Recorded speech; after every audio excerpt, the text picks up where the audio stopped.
hackathon projects. This is the Grand Survivor Hackathon. The teams were tasked to do an agentic travel app. The whole goal is for them to utilize AI, learn with it, build with it, dig deep within it, and understand how it works. This allows each team member from design to development to understand the capabilities of AI. So I wanted to create this so that they can kind of get their hands wet, understand what the possibilities are with AI, with this day and age, and with the technologies that are coming up and ever changing so much. Just giving them a heads up and just a ability to utilize it on a team basis, and then along the way, I've been challenging them with a lot of things as well. So I'm super excited to see what the outcome is. But we are also sponsored. We are sponsored by Zephyr Cloud. Zephyr Cloud has graciously given us $1,000 in cash prizes for the first place and second place team. Also, they have given us their hosting solution for us to utilize for this year for the hackathon and for Gridiron Survivor, the apprenticeship program. And then we have GitKraken. GitKraken has been a sponsor of Gridiron Survivor for almost 2 years now. They are providing some swag for us for the winners. I don't know what the swag is, but we'll all find out together. But what I was told, it was pretty cool swag, so that's pretty awesome. And then lastly, Front End Mentor. Front End Mentor is a site where you can go get some projects that have some amazing industry level designs that you can take and build projects from. Nowadays and age, it's cool if you didn't have any ideas of what to build, you can go take one of those projects, use AI, figure out how to manipulate that design to development, and use it as your portfolio piece as well. So Front End Mentor is providing pro memberships for all the winners today. And for judging purposes, we're not judging today, we're just doing presentations. We'll be doing the judging offline, and then we will come back and do a retrospective for the entire team. That's when I will announce the first place winner and the second place winners. So without further ado, I want to go over the prompt that I provided for everybody that kickstarted this whole thing. All right.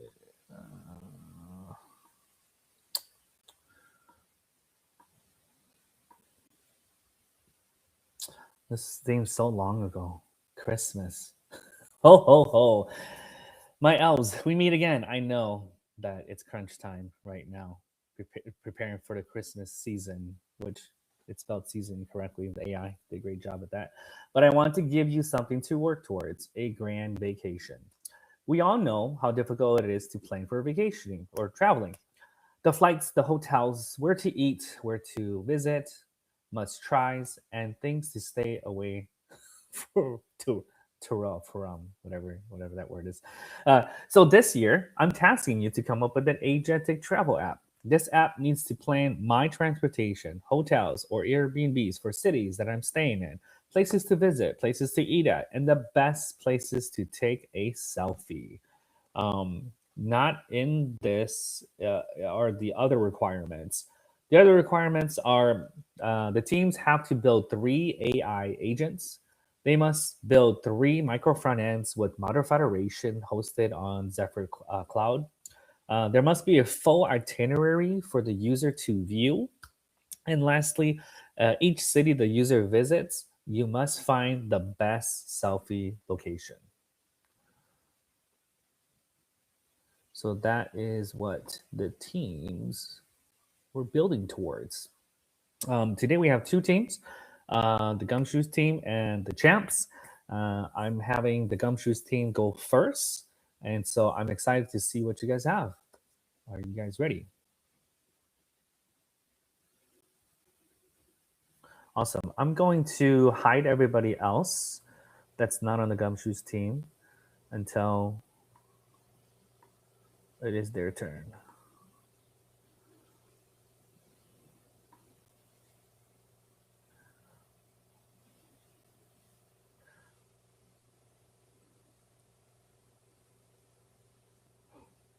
Oh, we saw the whole thing already, guys. All right, go ahead.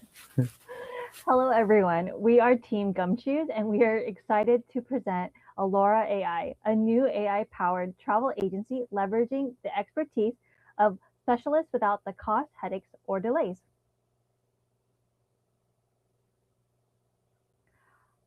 Our itinerary for today begins with introductions, then a walk through the market opportunity and our design, how we built Alora AI, and end with a demo and our key learnings. So we are Team Gumshoes. On the developer side, we have Hector, Jeremy, Tony, and on the design side, Bradley and myself, Monica. So who are Alora AI? Alora AI is made up of AI agents that specialize and provide the best recommendations for their specific area of expertise as a team. The name comes from the Italian word allora, which means so then or well then, because with Alora AI, planning a trip leaves you so ready and confident that you're ready to say, so then, let's go. So let's talk about why this matters, the market opportunity. The travel agent industry is massive. Last year alone, there was $100.4 billion in total airline sales and almost 293 million trips.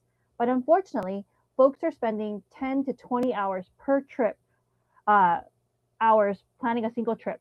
And that's perusing on average 141 pages of content. That's a lot of work.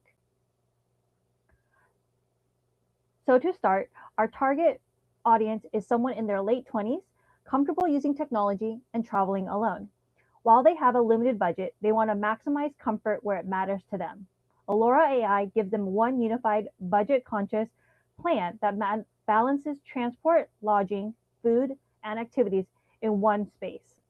To share the design decisions behind Alora AI, I'm now going to pass things off to Bradley. Okay. Thank you, Monica. So once we figured out what Allure AI wanted to be, it was time to start designing. And we initially started off by creating our logos and had Google Gemini help with the ideation process. And once we chose the logo from there, we shifted to Adobe Illustrator to actually start finalizing our design.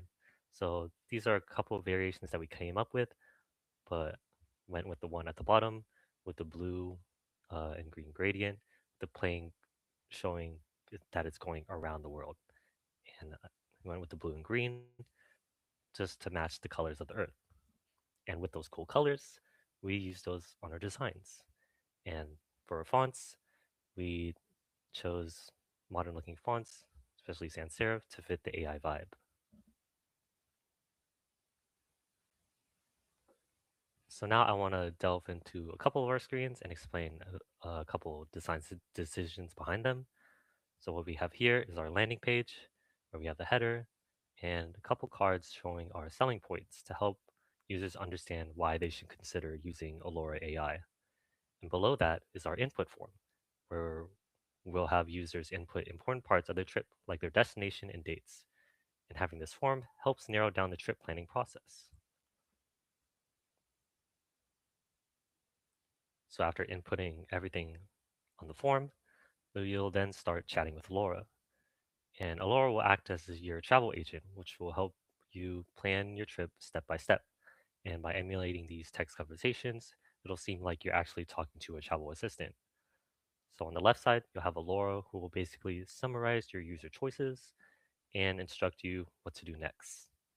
And on the right, you'll have the user where you'll select your choices on flights, lodging, and other preferences based on what you want to focus your budget on. So after chatting with Alora, you will then choose your experiences. So on the top left, you'll notice a green bar, and those will be your tabs. And each tab is basically a category for each experience, being food, activities, nature, and selfie spots. And categorizing these experiences, we chose would be better for browsing because having them all listed in one column would just seem like a not good way to browse around.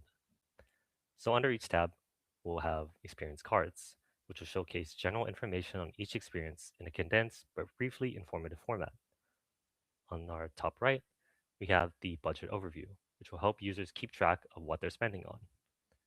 And on the bottom right, we'll have travel tips where Allura will generate information about the destination you're going to, as well as additional knowledge and precautions about the area.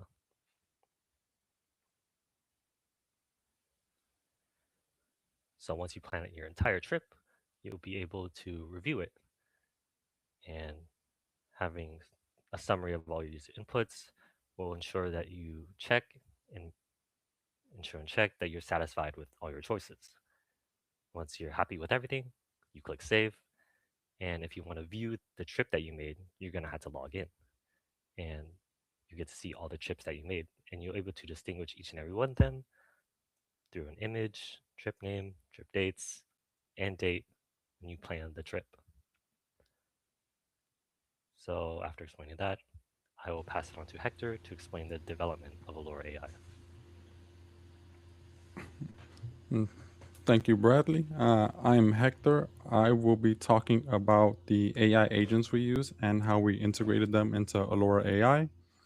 So we built our agents with LangGraph, and we used a supervisor pattern, which the supervisor agent will determine the intent of the user's original message and then redirect them to the correct agent. So you can see below, the supervisor can redirect them to either the hotel, flight, restaurant, selfie spots, nature, or activities agent.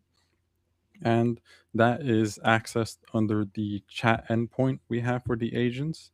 And we also have a tips endpoint. This is a separate agent that can be called in order to get general travel information about the specific area that the user is visiting. And now here are our agent capabilities. So our agent, the first thing we need to do is find places to get reliable data. For this, we use the APIs Amadeus, which we use for flight data, Google Places, which we use for activities and location data, and Wikipedia, which we use for location summaries. With these APIs, we can now create functions such as search flights, search nearby places, search Wikipedia, etc. Some of these functions use LLMs and some don't, and it doesn't matter. We can just use them however we want.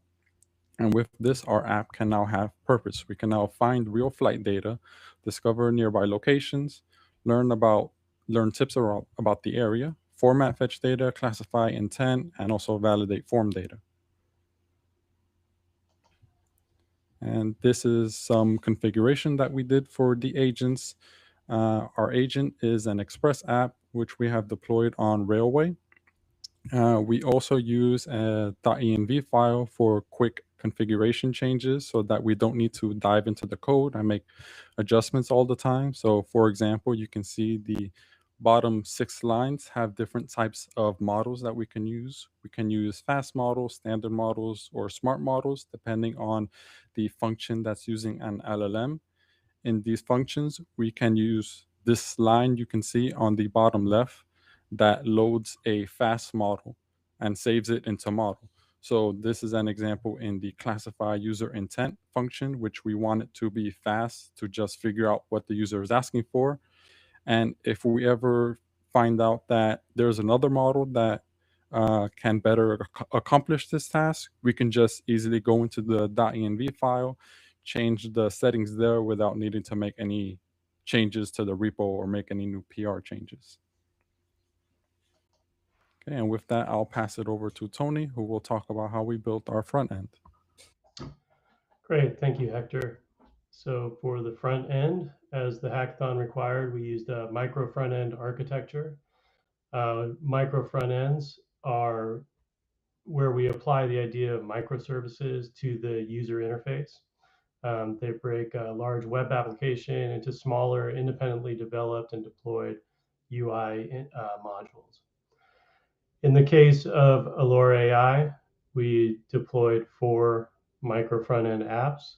We have the platform app, which acts as a coordinator, deciding when and where to render the children applications. And then we had 3 child applications, the landing application, the chat app, and the trips app. For deployment of this micro front-end architecture, we use Zephyr Cloud. This is a platform that helps simplify development and deployment when using micro front-end architecture. Some key features of Zephyr Cloud are sharing dependencies. So in the case of our application, we used the NX monorepo setup. And in that, we were able to share various assets among the different micro front ends. So we could share TypeScript interfaces, UI components, Tailwind classes. And so those could be defined in one place and shared amongst all the micro front ends. Zephyr Cloud also makes deployment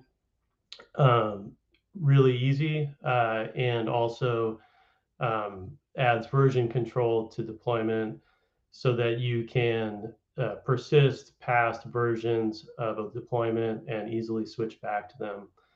We utilized some of those key features as we were developing the application.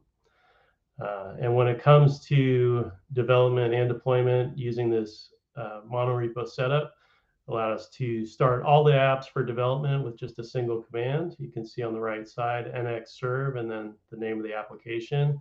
That would let us fire up the entire application for development. And then when it's time to deploy to production, a single command does that as well, NX build and the application name.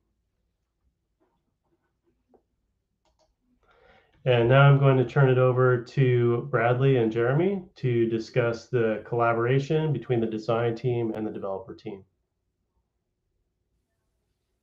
All right. Thank you, Tony. So one of the ways we bridged the gap between design and code was by using the Figma MCP server.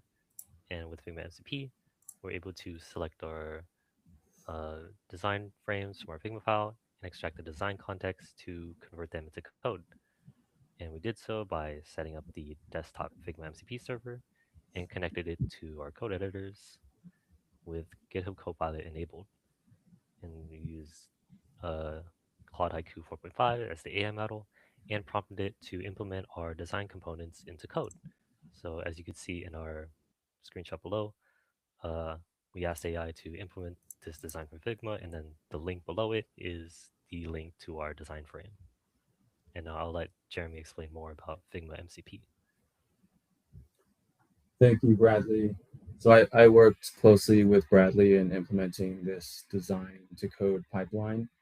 And here I just wanted to highlight the Figma MCP tools that we leveraged with Claude through an example. So on the right side of the screen is an activity card that Monica and Bradley mocked up in Figma. And it's got some text and an image, so a user can select this activity if they want to add that to their agenda. And when passing this to Claude, it first calls this get design context tool, which for this particular component costs around 1,400 tokens. And for us, this is what did most of the heavy lifting. This extracts layout information, styling, and actually generates React and Tailwind code.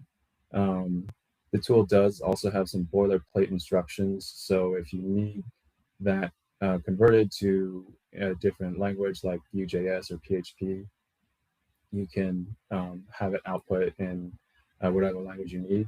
And then the get screenshot for this particular activity was around 1,000 to 1,500 tokens, which does vary by resolution. And because our components were, I think, well defined by the designers and not overly complicated, the screenshot was kind of more of a check on the first tool that's called, just to make sure that everything lines up visually. So then on the next slide, just wanted to provide a quick breakdown of the costs for that particular implementation, which if we estimate around 3,000 input tokens, you can see the cost by 3 of the Claude models, Opus, Sonnet, and Haiku. And Opus, for example, is $5 per million tokens. Sonnet is $3, and Haiku is $1. And really, for us, for the components we were implementing, Haiku made the most sense. I think Opus is just not there wasn't really any real benefit here. And so going with a cheaper model made a lot of sense for us. All right, so from there, I'll pass it back to Tony to walk through a demo of the application. Thank you, Jeremy. We can take a look here at the application as a user would experience it. Right now, we're seeing the landing page, and this was the first of the micro front ends that I described. The user goes to the form and enters in the origin and destination for their trip. So let's plan a spring break trip to Fort Lauderdale, Florida, going from San Francisco. Define the let's do that. Define the cities or the airports, then the city, and then the dates. So we're going to go a little later this month.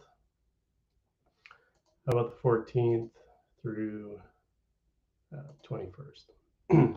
Next, we can decide what's going to be included in our budget: flights, lodging, dining, activities, the different selections for ground transportation that we're planning on using, and any special preferences or needs. We'll say, I love hiking. And that will give that information to the agents. Now we move on to the second of our child micro front ends, and this is the chat. And here we have the kind of interview process. So we get some explanation from the application and then a form for the user to fill out. So here we're asking for some budgetary preferences for both flights and lodging in one step. And once I hit next step here, the call is being sent off to the AI agents, and a list of flights is being assembled for the user to choose from. And this is using that Amadeus API that Hector mentioned earlier. So we have some choices here: San Francisco to Florida, and we'll just choose the first one for our departing flight on May 14th or March 14th. And then our returning flight, we'll do this connecting flight through Boston here. Once we've selected those, another call is sent to the agents for hotel information. And here we have a nice list of hotel choices of different star ratings and prices. We'll go ahead and choose, let's go big, Ritz-Carlton. And now next we're presented with a summary of our choices so far. And if we like it, we can move on to the next step or start over again. In this case, we'll just go ahead and move on. And here we have some more preferences to fill in. So we have the dining preference budget preference and the activity budget preference. Once we choose those, we send off more requests to the AI agent. We're requesting activities and in all these different categories, as well as the travel tips. So we get back a list of different possible activities. Here, natural kind of attractions, different restaurants, eateries, whatever food we might be interested in, the other kinds of activities, and very importantly, that most recommended selfie spot. So let's definitely go to those. We'll add in some of these other activities, pin some restaurants to eat at, and finally, maybe going to the beach.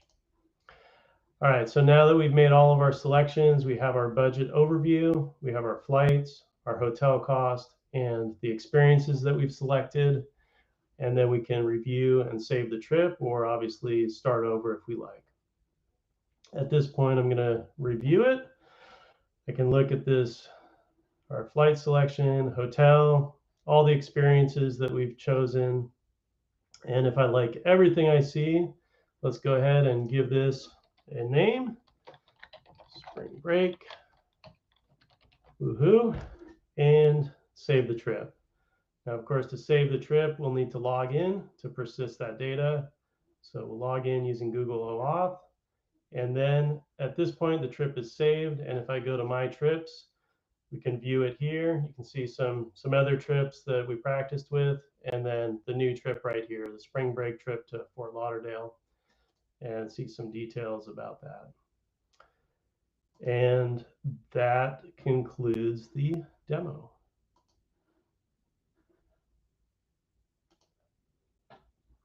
And turning it back now to Monica to talk about usability testing.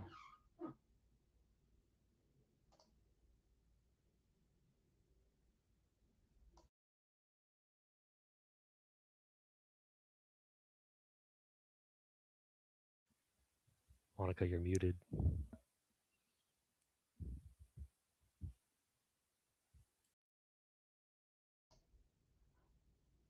You there, Monica? She said it won't let her unmute. Looks like she might be frozen.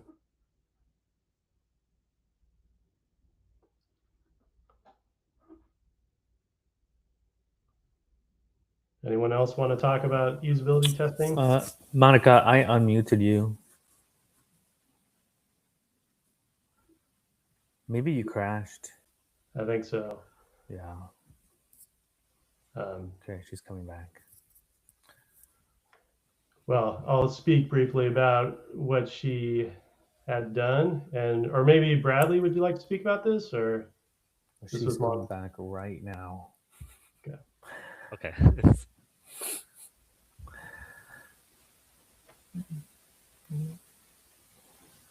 This always happens. When you present live, something goes wrong. Guarantee, 100% something will go wrong. Monica, I don't see you. I don't hear you.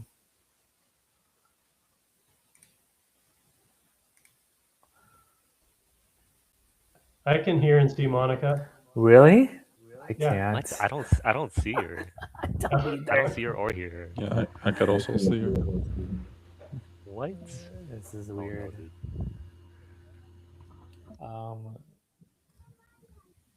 Let me see if the live stream can.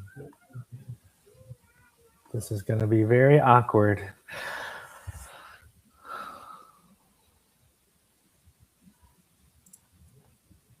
I'm checking the live stream real quick and. Monica, keep talking.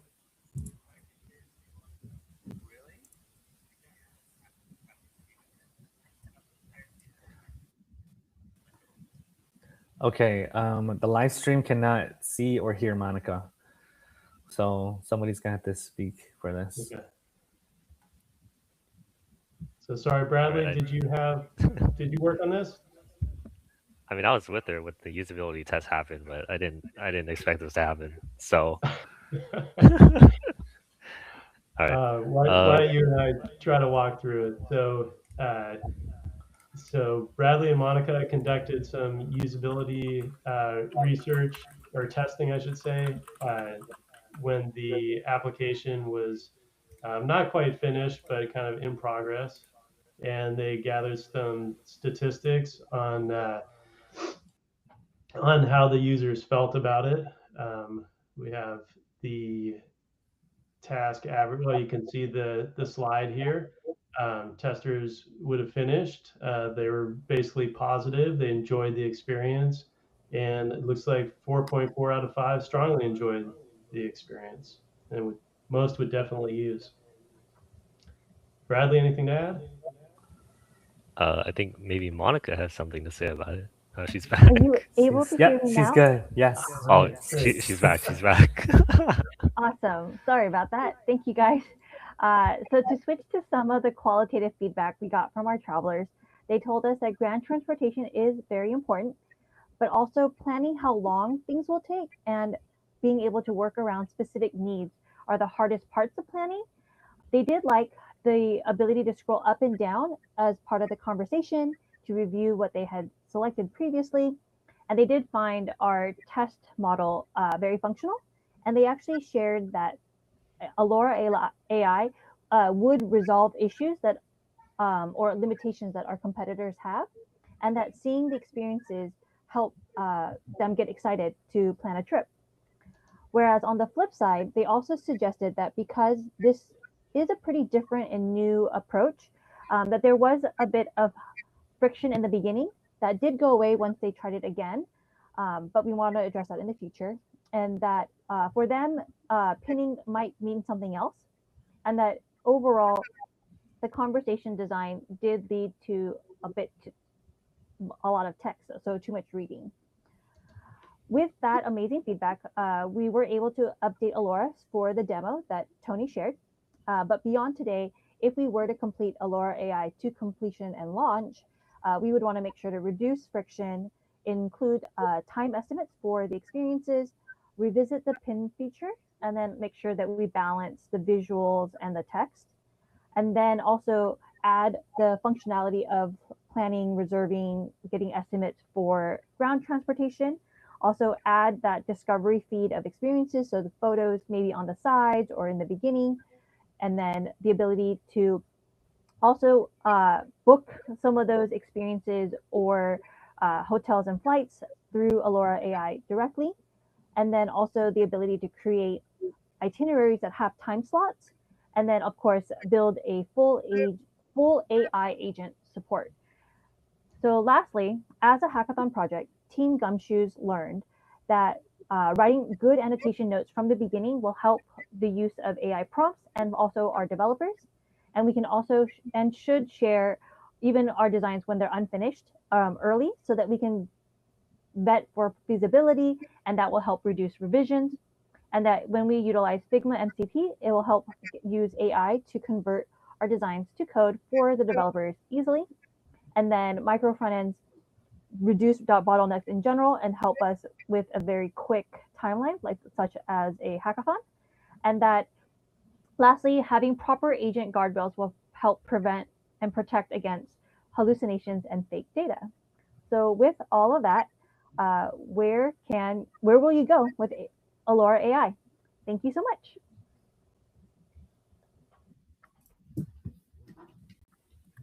Clap it, clap, clap, clap, clap, clap, clap, clap, clap, clap. Awesome job. It's great to see all the stuff you guys learned. And again, we'll go deeper into all of that in the retrospective, most likely next week. That's when I will be asking questions and all of that. But today, it's all about you guys. It's all about your presentation. Awesome job, everybody. All right. So the next team are the champs. To my understanding, it's just Paris and Carlene. Yep. Okay, I'm gonna hide everybody else. Let me just pull up the presentation. Okay. Oh, I just closed it. Okay.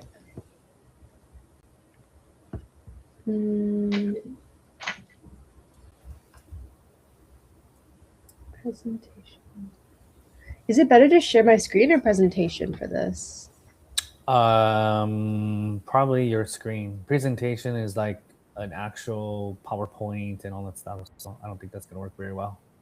Got it. Okay. Tell me if this is working.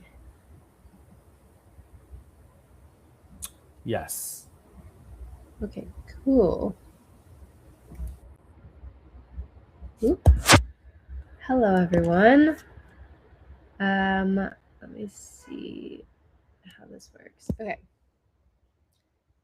Hello, welcome to our presentation. We are Team Champs, and our application is called TripWeave. We were asked to build, as you had heard before, an AI-powered travel planning experience that uses at least 3 AI agents, implements at least 3 micro front ends with module federation, provides a full itinerary view, and identifies the best selfie spot per city. Travel planning is a $200 billion market, and it has some issues. Unless you're kind of a seasoned professional in the travel planning world, you're usually spending around 16 to 20 hours planning a trip. That also increases depending on Gen Z versus millennials. You're looking at, again, this was also previously mentioned, the 141 pages of information. In the US, that goes up to 277 pages. And in 64% of travelers generally feel pretty overwhelmed by the amount of information they have to skim through to prepare for a trip. Both studies that I'm citing here were done one was done in 2023 and one was done in 2024 on US and I think UK markets. So we have a little user journey here. It's pretty quick, but basically what it looks like right now without an application like TripWeave for the general population and planning a trip. You have the excitement phase, your anticipation. I'm excited to plan a trip with my friends. And then you get into the process of looking through all of these different sources. You get a little bit overwhelmed.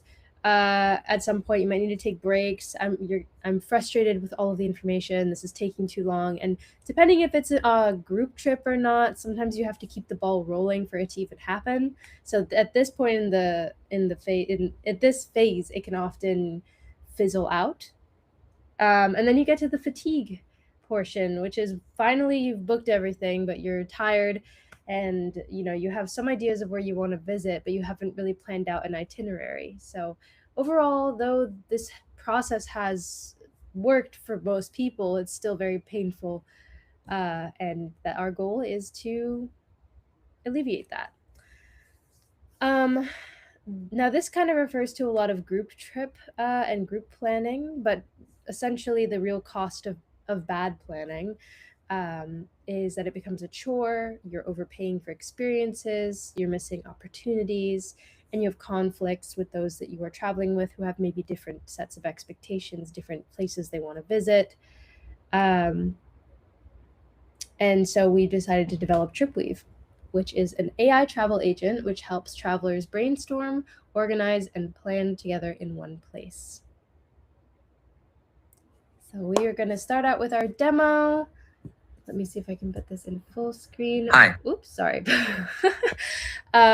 So we are missing some of our members today of our team. So we have pre-recorded demos featuring each of them.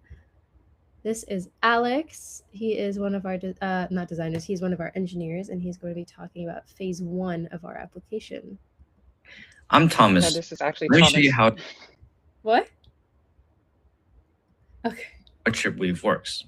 Right now, planning a group trip means 100 messages in a group chat, 15 TikToks somebody can find, and 0 decisions made. Let me show you what that looks like when that actually works. So my wife and I are going to go to Vietnam, Saigon, Vietnam. There we go. And we're going to do a week trip. So let's do 5 days. We're going to do budget friendly. We love good food and drinks, great adventure, and good culture.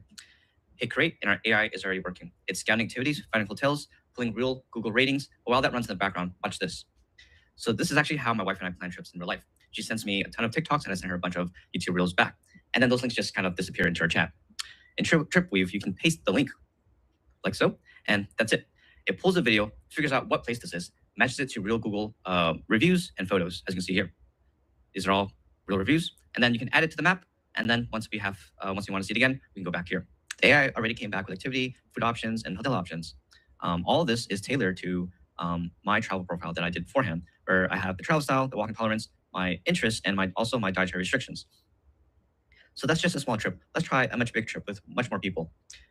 Here's a trip that we can join. Someone sent me a link. It is a Tokyo trip with 7+ members. You can join this trip. And once it loads, you can kind of see in here that this is actually a live multiplayer app, right? So just like Figma, you can see the cursor happening in real life. Also, this map here, you can think of it more like a canvas. You can kind of draw rectangles. This can be annotations that you have on the map. Let's say this is a great place for bars.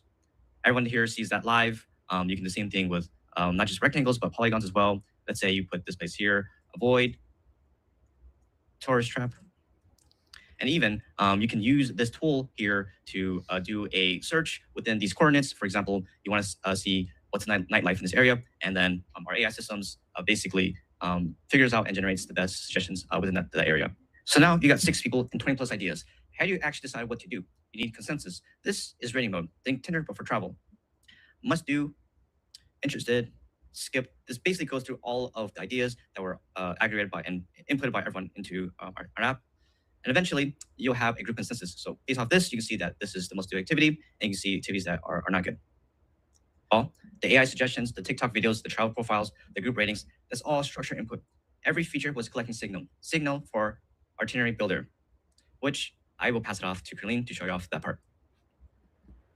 All right. So as he mentioned, this section was mainly about the pre-itinerary. So you say what you're interested in. You tell the application kind of like what you might want to see, and then it comes up with different AI suggestions which you choose from. You can put TikTok recommendations or videos that then turn into their own events, and also make group trips. And then we'll go to phase 2, which is the itinerary builder. Hi, I'm Carleen, and I'm going to be showing you the itinerary phase of this app. So like Thomas was showing before, this is the activities that were voted on, and now we're going to build the itinerary. For the sake of this demo, this is sped up. It should normally take about 20 seconds or so, depending on the size of the trip. So this page is going to have 3 parts. So we can see the itinerary view here on the left. We have the interactive map view here, where you can click on the pins and see what activities they're associated with. And the third part is the AI chat panel, which I'll be showing you in a moment. But on this itinerary view, we can see the activities placed for each day, including brief flight information. The second view shows more details about the flights and the accommodations. The third one has to do with the budget. So this just shows like a total trip cost breakdown by activity, food, hotel flights, etc. So it gives you a daily spend estimate per day, excluding the flights, and also a daily breakdown for each activity. This would be a per person cost. The next view is a guide, which shows you information. It's basically a travel guide for the destination with relevant information about culture, etiquette, how to get around like locals do, safety, practical tips, best times to visit, etc.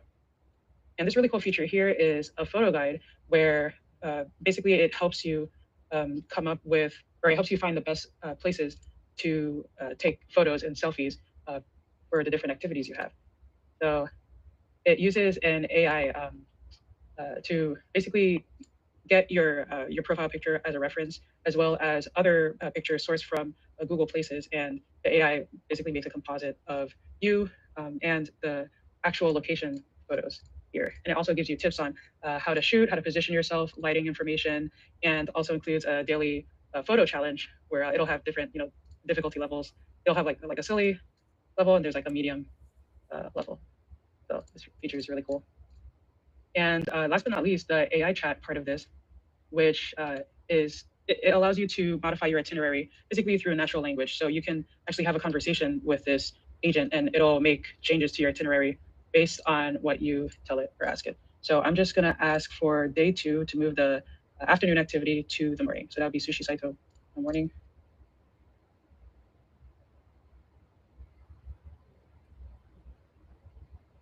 Okay, so it shows you that Sushi Saito is going to be going to the morning, but it is proposing that, let's see.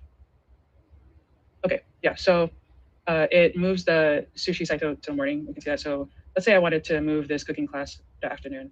So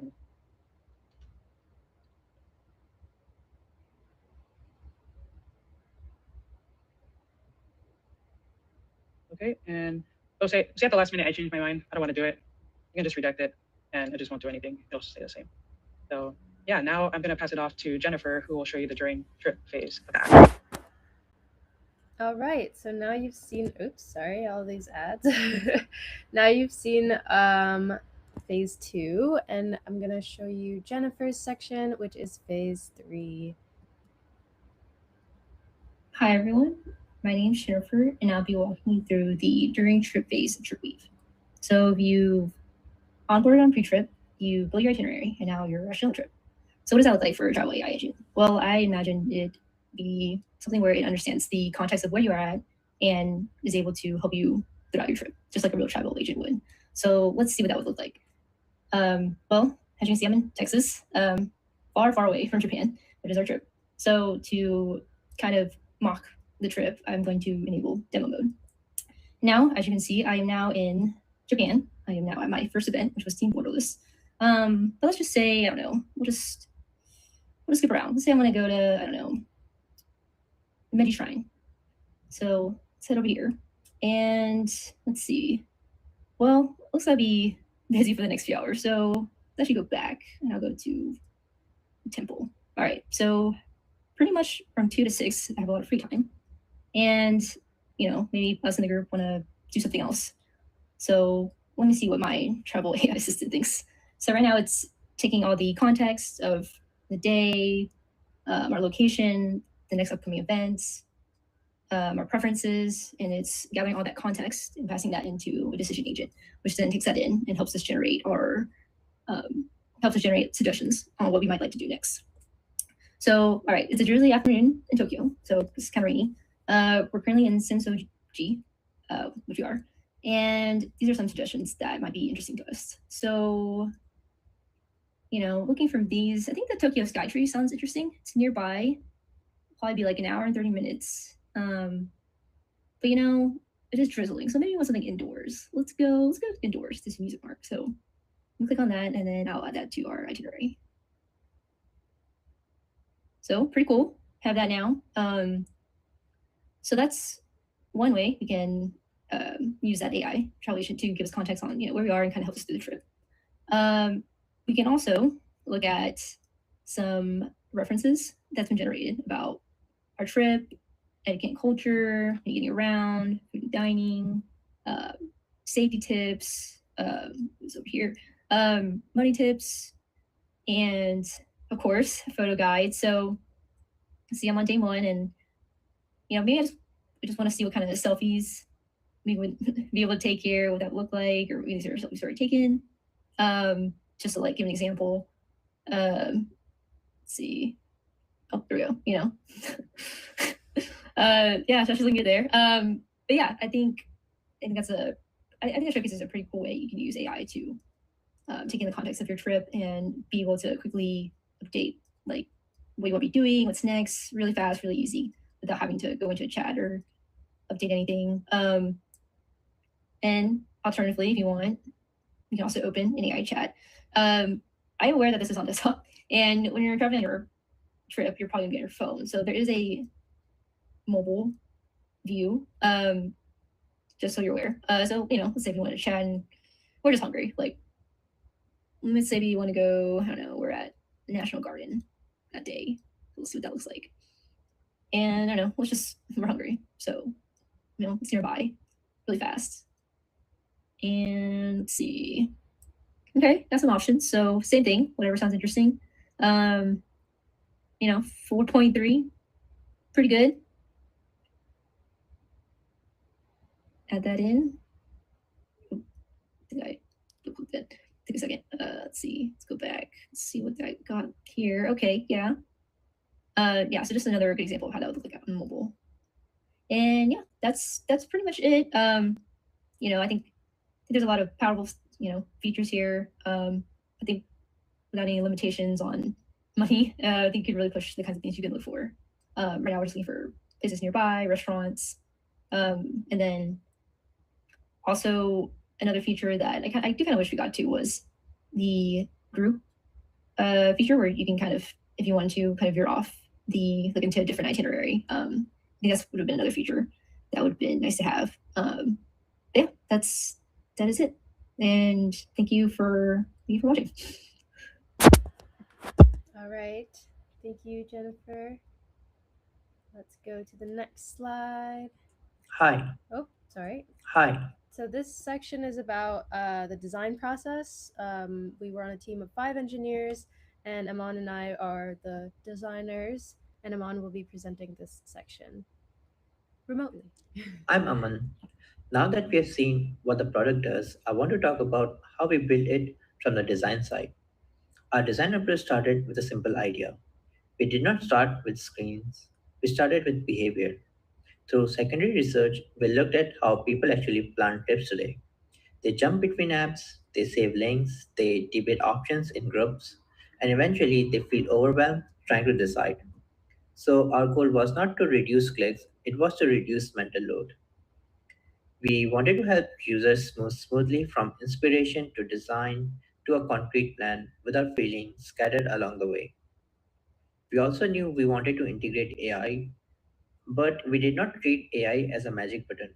Instead, we designed it as a planning partner, something that supports things.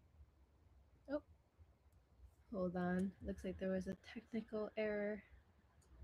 We also organization while keeping the user in control. And given the hackathon, hi, I'm Sorry Aman. about that, guys. Hold on. Let me fix that. There's a That little question guided our design technical. decisions. First, we chose not to build another chatbot. Chat alone can feel abstract and hard to track, so we combined chat with a visual planning layer. Chat captures intent naturally, and the visual structure builds confidence and clarity. Second, we addressed design fatigue in group planning. People struggle to choose between ideas, so we introduced a voting feature. This helps the group decide what's important, so the AI creates a plan that matches what they actually care about. Third, we structure itineraries using time blocks morning, afternoon, and evening. That mirrors how people naturally think about the day, and it makes rearranging plans feel intuitive instead of overwhelming. Finally, trust was critical. AI suggests, but the user always decides. That keeps the experience collaborative, transparent, and predictable. Everything you saw in the demo comes back to one principle: make planning feel lighter. And with that, I'll hand it over to Dom to talk about how we build it from the development side. All right, we're going to go over the development architecture now with Dom. Hi, my name is Dominic Monaco here for the Gridiron Survivor Hackathon. If everything's gone to plan, my wonderful teammates have already shown you the why behind this application, and you've already gone through a few different demo videos showcasing kind of what this app has to offer. I'm here to do two things. One of them is to go over the general architecture of this application from a systems design point of view, and the other is to get a little bit into the gritty of how our AI agents work and how we articulated that to make this application feel so smooth.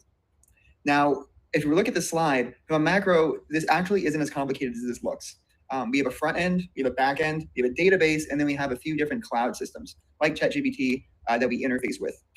Now, what makes this app special, in my opinion, is the front end. Our lovely sponsor, Zephyr, allows for very easy setup for module federation, which allows for micro front ends. And typically, micro front ends are used for much more bigger teams, broader applications. And so finding a use case here in this hackathon was a little tricky. What the team ended up coming up with was that we take each core feature set from the pre-trip, the itinerary, and the during trip and break those into their own micro front end. This kind of offered a few different things. Oh, we skipped a little bit. There we go. So with Zephyr, right, and with using these micro front ends, it allowed for really quick iterations, right, really quick development cycles. There wasn't a merge conflict I think we had to deal with. Zephyr also has built-in CI/CD processes, so that was all taken care of. And it also has the ease of mind that if the team did want to continue this application and continue to build it out, if the team did scale to more devs, having a micro front-end architecture inherently makes the whole process a lot easier than like a mono repo or anything of that nature. Now going back to the first slide, if you look at the left, the way we articulated this micro front end, like I said, we have these three different core micro front ends, but those are hosted in a shell. So the idea of when you're seeing the demo previously, the global nav bar, which handles the user login via Superbase and a few other things, is the shell itself. And on page render, on application render, that shell will lazy load in all the other micro front ends into the application, which is pretty neat. There's a few different things that Superbase gave us as well. So we didn't leverage the entire backend as a service. Our backend server is primarily an Express application, but we did lean on Superbase for two big things besides just the database functionality. We have the real-time channels. So this idea that you can have real-time transactions in the database with very, very little lag, similar to something like a webhook, and also authentication. Regarding the backend, so the backend's pretty cool, and we're going to get into the agent design in a little bit. But the backend, like I said, is a very simple Express app. Each of these endpoints that you see, suggestions, enrichment, photo guide, these are basically all calling super scoped orchestrators, majoritively, for different AI agent flows. We can actually get into that right now. So this slide is pretty cool. So this covers the user journey that you've already seen. Now we have the discovery phase, which is the AI suggestion phase. You say, I might want to go here or there. You have the enrichment pipeline, this idea that you as a user can throw in a TikTok or a YouTube short and kind of just get instant enrichment into the AI's ideation or like generative phase. That is three different services that are kind of handled and orchestrated in one workflow. I'm actually going to show that in a minute. But as we walk through the rest of the user journey, in the planning stage, we have this itinerary builder agent. We have cost enrichment. So this idea that it can take your user preferences and the trip's user preferences into account for how much you guys want to budget for things like trips, entertainment, food, and it can auto filter in activities that are roughly comparable to where you guys want to be at financially. We have a flight integration and a hotel integration. I believe Thomas handled that with the Amadeus service. And we just see like this one phase, just for the planning phase, has 5 different services that are all running and all trying to get you, to a really smooth user experience. The refinement stage has just 3 different services: the travel guide, the photo guide, and the selfie generation, which is pretty cool. And the travel phase, which I worked on a bit, is pretty interesting. So like the others, it has 3 different services, but because it's a real-time feature, it needs to be low latency. This idea that you're in the middle of a city, your dinner reservation just kind of got canned, and you need this low latency real-time agent to talk to figure out, hey, this is where we want to pivot. This is what we're thinking of. So we went with a special ChatGPT model to handle the low latency real-time data streams. We're leveraging the Places, Google Places API to handle all the food recommendations. And the decision agent, I believe, is just ChatGPT. And that's 13 agents, right? That's 13 separate agents that are across this entire application that kind of result in 3 different phases. And when you're interacting with the application, there are some agents that are very user forward. The real-time agent is an example. The chat agent for refinement, or for the the live chat agent in the itinerary phase also is a very user forward process of this. But the vast majority of this are back-end agents. Now, if we get into the last slide here, or second to last slide, so we can kind of look at what I was just talking about, which is that these agents are kind of operating differently. The builder agent validates JSON. It has a max iteration loop. So this idea that it can't run forever, but it does cycle quite a few times to try to get as much context and as much accuracy as possible. And if we go into the last slide here, we can actually see for the builder agent specifically, a cool little diagram of what this looks like. So this idea that the user prompts the model, we hand it over to ChatGPT, and we have this 10 loop iteration cycle where it's calling this tool, it's returning the data, and it's going through this again and again to refine it. For developers, this might feel like a try-catch thing or just a robust orchestrator workflow to handle any kind of errors or any kind of issues in this looping feature. And then we have post-processing and validation. And then at the end of that, it returns an optimized itinerary. And I don't know, this is just cool. Like, this is cool stuff for the sake of, this is a very small slice or snippet of how all 13 agents work, more or less. This app is built on just a lot of work by the team, and the scalability of what we were able to accomplish, I think, is even cooler from the perspective that all the AI agents were basically, from a feature standpoint, written out what they needed to accomplish by the developers, but we kind of handed off the key development to Claude for all these agents. We would make a PRD or a markdown file saying what they needed to do, and iterated from there, and had Claude generate most of the code for these agents. So it's kind of AI generating AI, which is a big takeaway for me.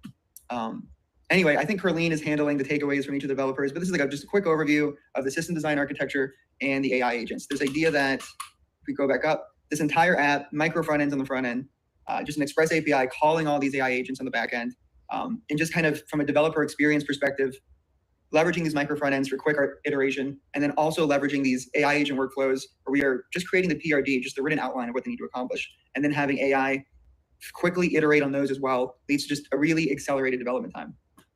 Thank you. I think that's got my. Oh, thank you, Dom.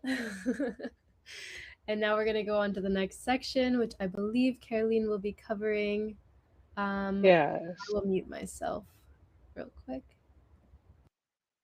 Yeah, for this project, we learned so much, like every single one of us. Some of us came with different levels of experience leveraging AI and coding agents and implementing them in apps. I personally was pretty much like almost completely new to a lot of this stuff. I'd used AI before, but never, not not much outside of the typical just chat box online. So yeah, we learned some key things. For example, for the designers, like Figma MCP is a powerful tool. It was used to Paris and Aman use it a lot to or we use it to basically like transfer a lot of the designs to working code, and it's much better to have to give your like coding agent direct access to the design files instead of just like saying, okay, it looks like this, go implement this in code. Like with this, it gets context from the design files. and that structure really helps prevent unnecessary iteration in the future. Also, we just learned how to use AI assisted development and agents in our development. So the AI tools are really powerful, and working with like going through the process of building our own agents really made the like magic box more understandable. And they're like tools are very important for giving the AI models the ability to actually have not only the context of our code base, but real-time access to our running app through, for example, the Chrome Tools MCP tool, um, direct access to the browser, and Playwright for browser automation. And then last but not least, AI as a learning accelerator. I personally use it a lot to like self onboard myself basically to this project. And it's really powerful for tailoring learning content to your preferred style, engaging in a sort of like Socratic conversation so that you can challenge, your knowledge and like, fill holes in your knowledge. And also there were a few features that given more time we would have wanted to implement, like in-app booking integration for hotels and flights, expense trackers slash cost splitting, a packing list agent, and also integrating like accessibility options and physical disability filtering and activity energy estimation so that people with either disabilities or maybe even like people traveling with kids or neurodivergent travelers or just anybody who's been on a vacation and came back more exhausted than they've left could more appropriately schedule activities and not burn themselves out. You can go Thank to the next slide. you. Yeah, and I'll let you talk on this in this section too if you want. But I was just gonna Yeah, sure. Yeah, go ahead. Okay, yeah, so yeah, this is our team, our amazing team who you've seen almost everyone. Alex, unfortunately, is busy right now, so but his heart is with us, and you know, he worked really hard on this project as well. Yeah. Um, Alex basically he kick-started the whole agent thing. Like he just dove right in and he walked so we could run. yeah, no, I think everyone worked really hard on this project, and it was an amazing team to be part of as a designer as well. Just Amon, working with someone like Amon was really wonderful. Getting to know how to directly, work with engineers using Figma MCP and all the ways that the industry is changing with AI. This project was definitely incredible because of that. Caroline, is there anything else you wanted to say? Yeah, I've had such a good time working with everybody on this team. I came in really feeling really out of my element, to be honest, at the beginning, because there are so many technologies I've never touched. But I came out of it a lot more confident that I can, pick up things for the future. Thank you so much for listening. This was Team Champs and Tripweave. And it's been a pleasure to be part of this hackathon. So I hope that you enjoyed. Awesome. Thank you very much, champs. To the both of you, great presentations. I know these 3 months has come by so fast. And I've daily seen like the communications, the learnings, and like Carlene said at the beginning, it was like, wait, how do we do this? How do we do that? But to see the end result of where we're at, and this is only the the 3 month mark. Like, where are you going to be in a year, right? 2 years with all of this AI knowledge and implementation, with technology changing as well. I hope that this kickstarts your career using AI, and everybody watching as well. Just the ability to see all this come to life within 3 months. There's so much planning, and it's like so many ideas that were thrown around to come up with these solutions. And each and every one of you, thank you so much for trusting me as well for creating this hackathon and this project. My goal all along, win or lose, was for y'all to learn and gain the knowledge to set you up for your career. And I think that I think everybody has learned something from this, from everybody I've talked to. But we'll definitely do a retrospective soon here, most likely next week, so it's all fresh in our mind still, just to kind of decompress and see how things went, what went well, what can improve, and what you're going to take away from this. I think this is going to be a great learning opportunity. But until next time, I hope that you guys can join us again, and I hope that you will rewatch this because both projects were amazing. The learnings that we gained from this, the ability to kind of showcase what the teams built. I'm extremely impressed because it would typically take probably a year or longer just to build a project like this. Definitely with the designs and the iterations and all that stuff. So it's really, really cool to see what you can do in a short amount of time. So again, we'll schedule a retrospective and hope you can join us in the next one. Thank you, everyone. Thank you.